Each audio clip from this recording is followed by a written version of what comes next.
Welcome to the second episode of the Triangle of Entertainment, the show where your entertainment is key.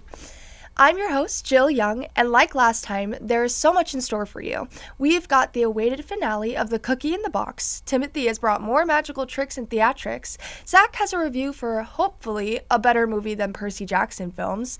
And spoiler alert, it's a lot better. And Max has brought more beats to the table. To begin, Timothy was invited to attend the regional premiere of Waitress the Musical this past weekend at the Paramount Theater in Aurora, Illinois. Let's see what he has to say about it. This past weekend, I attended the regional premiere of Waitress the Musical at Paramount Theater in Aurora, Illinois. Waitress the Musical follows the story of Jenna, a young waitress who is in the middle of an abusive relationship, and she has a baby coming. She goes to see a doctor, and they end up forming a secret relationship, kind of, and they fall in love. The doctor's also married, so that's kind of crazy. And stuff happens, blah, blah, blah. I'm not going to spoil it because you should go see it at Paramount Theater.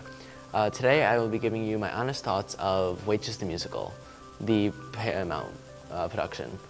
So starting off with the set. They had a turntable that was split into, I think, four sections that had the bedroom, the house, living room, the doctor's office, the diner, and then anything else like the bus stop, the back of the kitchen, etc. And there was it was kind of a turntable-esque kind of thing, and then there was a blue, like, sky backdrop that had said Joe's Diner on it. And there was just, in my honest opinion, there was a lot of space that could have been used a little more. I don't know. I feel like the set could have been expanded a little more and just like made bigger a little bit to fill the empty space. But I did like how the diner kind of seemed like a small, nice diner, and the dining chairs and tables kind of just slid in, so I thought that was super cool. The costumes were really good. The waitress's outfits all matched. The doctor's outfit was a normal doctor's outfit, and Ogie, who is kind of like the nerd character, he always came on with hilarious outfits, like a historical outfit, bright pants, bright type of shirt. It was hilarious, and he was a great actor. I want to say he was played by Jackson Evans, who is a phenomenal actor, played the role of Ogie very well. And speaking of acting, the role of Dr. Pomander, I don't know who he was played by, but he played the nervous doctor very well. And Jenna had an amazing voice. The actress playing Jenna had an amazing voice. When she's saying "She Used to Be Mine," you could hear people tearing up in the house, and it was such a good song. Very great vocals, and the acting. Besides the leads, the ensemble also had great acting, and they had a lot of costume changes. So, like, props to them for changing costumes because of how quickly they could change costumes. Because there were some ensemble members who I recognized who would go on and then go off, and like they would be on every like 10 seconds with a different costume. It was crazy. And as I said, the vocals were phenomenal. Jenna's "She Used to Be Mine" was great, and Dr. Pomander's my favorite song in the show, since on the topic of vocals.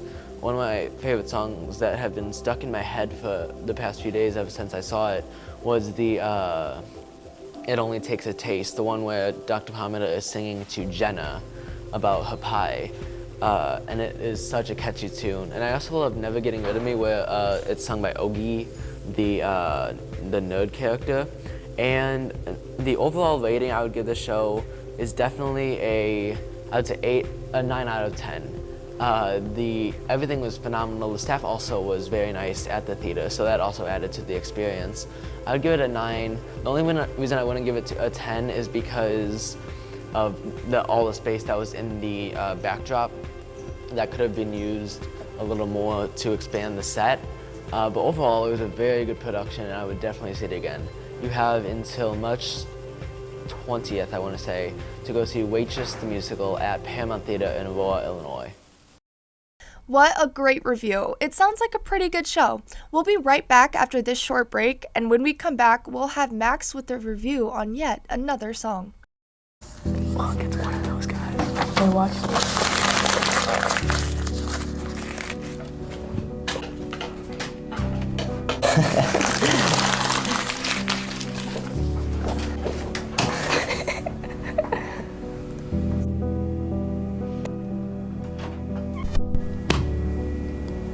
They just want a reaction. Why am I so different?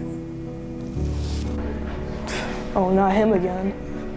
Show him to go back home. Oh, dang.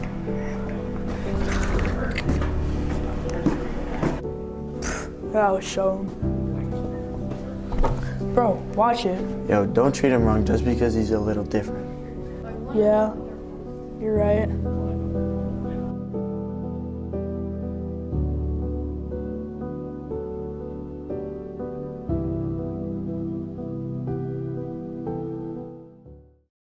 Welcome back. Before the break, we saw Timothy's review of the regional premiere of Waitress the Musical. Next up, we have Max's review on some more music from another pretty well-known artist. Let's take a look. Good morning, good afternoon, good evening, whatever time you might be watching this. I'm Max, and I listen to and review songs so you don't have to. Last episode, to kick off the show, I broke down Skillet's Showtime, which is pretty appropriate for a first episode. This episode, let's take a look at a newer song from another pretty well-known band. This is Overcompensate by 21 Pilots from their album Clancy.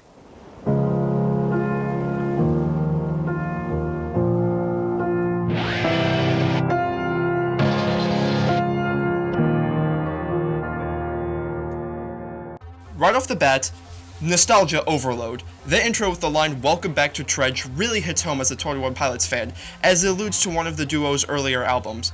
Bit of a tangent, so spoiler alert, and a bit of boring time. This album, Clancy, and the past three other albums, Blurry Face, Trench, and Scaled and Icy, showcases a narrative universe where rebel citizens, known as Bandidos, are facing against the 9 bishop rulers of the fictional continent of Dima. The 4 albums cover the idea of mental health, resistance versus oppression, and the quest for identity, just as an FYI in case you didn't already know. But that's boring. Back to the song. For being literally only 2 people in the band, a duo, this song is really good. Tyler Joseph, the vocalist, shows that he can do a variety of genres in a single song, rapping during the verses and switching to a more pop/indie sound during the chorus. He also happens to be the primary instrumentalist in 21 Pilots, playing anything from synths to even ukuleles. No, I'm not kidding. The synths are not tight, but are not super expansive, and it blends pretty well with the rest of the instruments. The drumming work done by Josh Dunn, it's very groovy, and is consistent as always. If you will, it has some pep in its step. In this case, having the drums sound like pancakes works pretty well. Speaking of peppy steps, Tyler's choreography for the song is pretty interesting. It's very concise and not over the top, but it matches the lyrics almost verbatim. It definitely shows that Tyler's having some fun with the song and just kind of grooving down to it, if that makes any sense. I do have some issues with this, and the biggest one with this song is that the intro is so drawn out. The instrumentation is very repetitive at this part. I'm not a big fan of that. There is an official edit that cuts the intro a lot shorter. It goes actually from like 4.5 minutes to 3.5 minutes. So it kind of goes to show how long the intro is. So that is something. Another thing, if you're unfamiliar with the story behind the characters and the song and the universe, the lyrics of the music video may not make too much sense. But that's just kind of how it is for some things if you join an album like 4 albums late. Other than that, though, it's a good song. I highly recommend listening to it. If you're a pop/indie rock, alternative rock kind of person, it's definitely a vibe. Definitely something that you should take a listen to. And it's also 21 Pilots. You know, you gotta appreciate talents where it's at, and they've been doing this for the greater part of the past decade or so. So, with that was Overcompensate by 21 Pilots. Obviously a recommendation. Thank you for watching, and let's go back to Jill. To think that 21 Pilots is only 2 people and makes music like this is incredible. I'll have to definitely add them to my playlist. Speaking of which, recently Disney dropped a new installment in the Marvel Cinematic Universe. The movie Captain America: Brave New World. Let's see what Zach thinks of this film. Marvel has recently released Captain America: Brave New World. But is it good? Well, it's better than most of the recent Marvel movies we've gotten. While the movie still has its flaws, it's still a very entertaining movie. Sam Wilson as the new Captain America is honestly not the worst thing. While he's still not Steve Rogers, he's still a good Captain America. Sam still has that passion needed to be Captain America. Even though he doesn't have the super soldier serum like Steve or Bucky, he still learns to accept why Steve gave him the shield in the first place.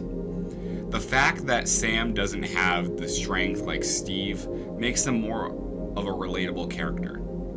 You don't need to be a super soldier to carry the shield, like we learned in Falcon and the Winter Soldier, which is a very underrated show as well. The shield just needs to be carried by the right person. This movie also introduces Jacqueline Torres as Sam Wilson's new assistant, who becomes the new Falcon, which makes some fun moments for this movie. The movie also introduces the leader and brings back General Thunderbolt Ross to the Marvel Universe. He also becomes the Red Hulk, which I was very excited to see. But Marvel did an amazing job picking Harrison Ford as President Ross. You can tell how much fun he was having with this character, although I wish we had more time with Red Hulk. Although they did leave it open for us to finally get a Red Hulk versus Hulk fight. The CGI in this movie also isn't the best. There are many moments where you could tell that it was green screened. There were also a lot of moments where you could tell it was one of the reshoots. The script for this movie also could have been a little bit better. And the end credit scene was a little bit of a mess, but still teases what's next. But what did they do to the leader? Although this movie isn't a perfect Marvel movie, it is still really entertaining with all the action-packed scenes. I mean, Sam Wilson surfed on a missile. But is Marvel back? Well, we'll have to wait and see when the Thunderbolts and the Fantastic Four releases later this year. Wow, sounds like a great movie. It definitely sounds better than the Percy Jackson movies. We'll be right back after this quick break, and when we come back, we'll see Timothy perform even more magic and the finale of The Cookie in the Box.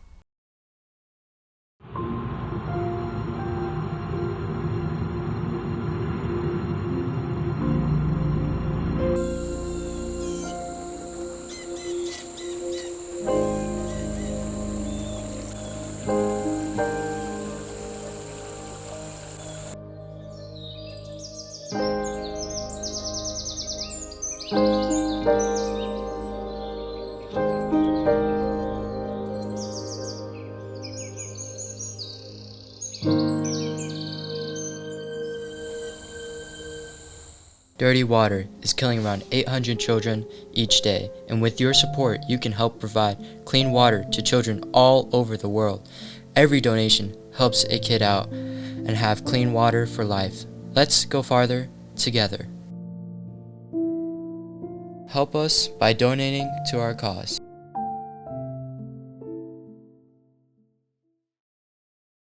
Welcome back to the Triangle of Entertainment. Before our break, we saw Max's song review for 21 Pilots and Zach laying out some spoilers in his new review of the brand new Captain America movie.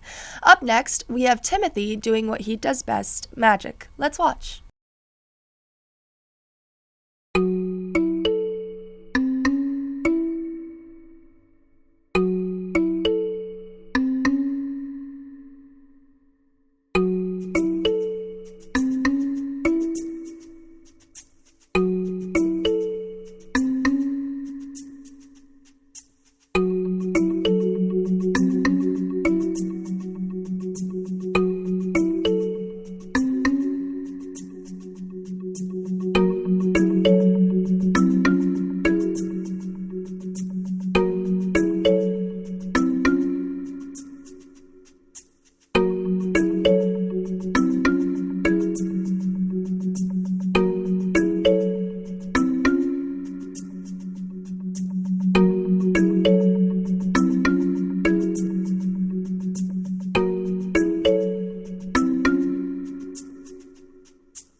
Wow, those were some pretty cool tricks. And now, the moment you've all been waiting for, the Cookie in the Box finale. Hello and welcome to the finale of Cookie in the Box. My name's Timothy and I'm your host for today. I'm going to give you a quick little rundown because it's a little different than round one. So what's going to happen is there's going to be 3 boxes. One will have a piece of yellow tape in it saying that that is the one with the cookie in the box. Each player will have a box and they will one by one look inside the box. Then one by one they're going to say whether or not they have the box.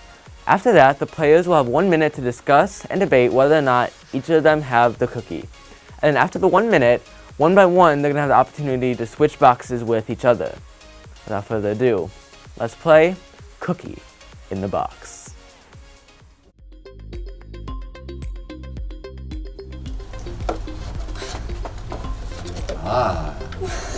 Chloe, you can look. And Gavin, you can. Ooh. Okay. Jackson, do you have the cookies? Do you have the cookies? Yes or no? I didn't really look. Okay. Chloe, do you have the cookies? No, I do not have the cookies. And Gavin, do you have the cookies? I just caught a glance. Okay, you guys are gonna have 1 minute to discuss and debate who is starting now. Hello, everyone. How are we doing this fine morning? I'm doing good. I think I smell some cookies in that box. No, I think you have the I cookies. don't think I do have the cookies. I feel like both of y'all got cookies. I feel like you guys both got yellow stickers Whoa. in there. Whoa, that's a twist. I think that's something someone who has cookies would say.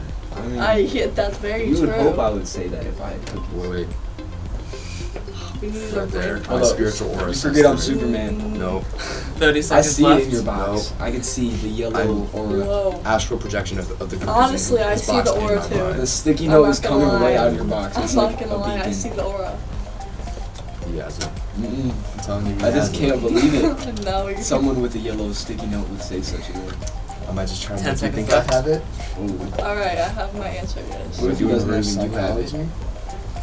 What if she has a I'm sticky trying to make note? you think I have it, but I don't. Time's I up. think you've got Okay. it too. I'm gonna pull a name out of the hat. Whoever I pull out first will get to decide whether or not they would like to switch boxes. Jackson, would you like to switch boxes? And if so, with who? I think I would. Chloe. Okay, Chloe and Jackson switch boxes. You take my box. Okay, and then Gavin, would you like to switch boxes? If so, with who?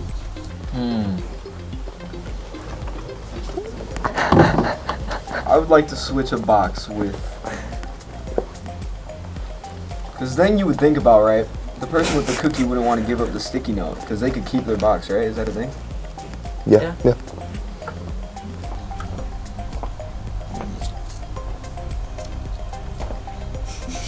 And if he felt confident that he didn't have it. Why would he wanted switch to with me? lose. So then I have a 50-50 shot, really. Or you could just keep it. Or you have the cookies. Maybe you have the cookies. I don't have the cookies, and I'm giving this up. Maybe did you look hard enough? You gave yours up instant. So that makes me want hers. Alright, and then Chloe, would you like to switch? And if so, with who? You know what? I kind of want mine back. Alright, and then Jackson, since you were first, you had the opportunity to switch with anyone. I think I'll switch with Chloe. Okay. Alright, Good game. So I so think we know. Good game. I'm gonna Good game, guys. put both names back in the box, and I'll determine who looks first. Chloe, you can look inside your box. Womp womp. You do not have the cookies. Womp. Alrighty. And then Gavin, you may look inside your box. We got outplayed, guys. I didn't even want these cookies that bad. So I wanted to win. And then that's a cookie in a box. And that was Cookie in a Box. Here we have the winner, Jackson, and he's going to tell us a little bit about how it felt to win. So, It kind of felt like probably the greatest feeling ever. And I mean, honestly, it was just a sweep. I'm sorry I destroyed you all so bad. And I did share my winnings. I'm very humble and generous. I mean, yeah, I read them like a book. and so too. did you have a particular method going into round two? Yeah, to win. To win? Yeah. Did you the did you have method. anything that you knew you wanted to do to make sure you won? Wait, what did I do at the end? Besides win? Oh yeah, when I switched boxes with Chloe, I knew I had the cookie and I knew they'd swap it back to me. Cause I mean, I'm on a different level. And, I'm playing 4D chess with them. They're playing checkers. I'm playing chess. I mean, it's not even. You heard it here. That's Jackson, a winner of Cookie in the Box. For Cookie in the Box, I'm Timothy, and we'll see you next time. Congratulations, Jackson. I hope you enjoyed the cookies. What a fantastic end to such a fun game show. This episode has been packed with a lot. We've seen Timothy discussing the premiere of Waitress the Musical. We've seen Max reviewing another song from another well-known artist, and Zach showing off just how much better Disney has done with the new Captain America film. And we've seen Timothy perform even more magic, and the conclusion of the Cookie in the Box saga. Quite the episode, if I do say so myself. Next episode, we'll see Zach taking a deep dive into the 2 seasons of the animated TV show Arcane. We'll see Timothy performing magic with some lucky or unlucky participants. And we'll see Max taking a look at the not-so-popular band with a special guest. There's a lot in store for episode 3. Until then, I'm Jillian Young, and this was the Triangle of Entertainment. Thank you for watching, and we'll see you next time.